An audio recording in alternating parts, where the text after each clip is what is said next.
You obviously have filters that you apply on selecting people as you do on stocks. Can you tell us a little bit about what those filters are? That is a key question, because when we buy businesses, we don't have managers to put in them. I mean, we're not buying them that way. We don't have a lot of MBAs around the office that we're... Thank God. Yeah. That I have not promised that they're going to have all kinds of opportunities. So as a practical matter, we need management with the businesses that we buy.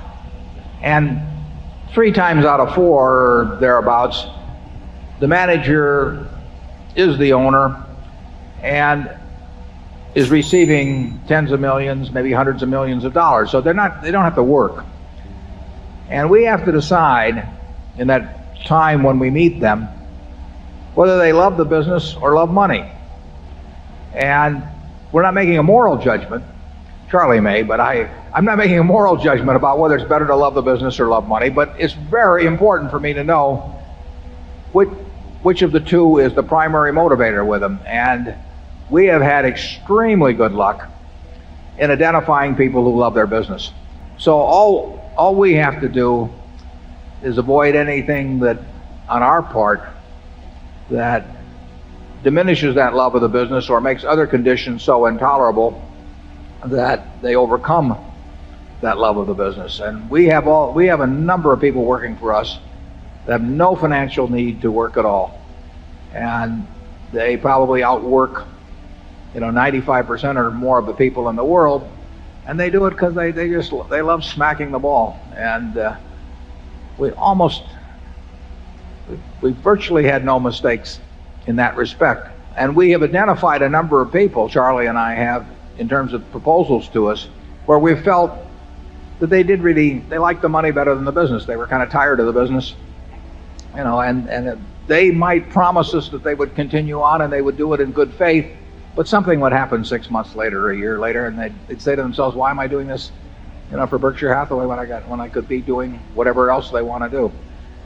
I can't tell you exactly what filter it is that we put them through mentally, but I can tell you that if you've been around a while, I think you can have a pretty high batting average in coming to those conclusions, as you can about other aspects of human behavior. I'm not saying you can take 100 people and take a look at them and analyze their personalities or anything of the sort, but I think when you see the extreme cases, the ones that are going to cause you nothing but trouble, or the ones that are going to bring you nothing but joy, I think you can identify those pretty well. Charlie? Well, yeah, I think it's pretty simple. You've got integrity, intelligence and experience, and dedication.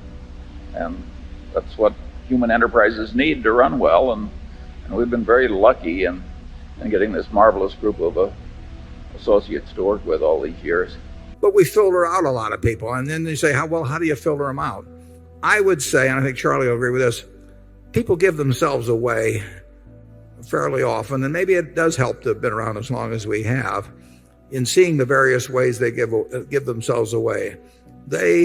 When somebody comes to me with a business, and I probably shouldn't tell this publicly because they'll probably tailor their approach subsequently, but when they come, just the very things they talk about, what they regard as important and not important, there are a lot of clues that come as to subsequent behavior.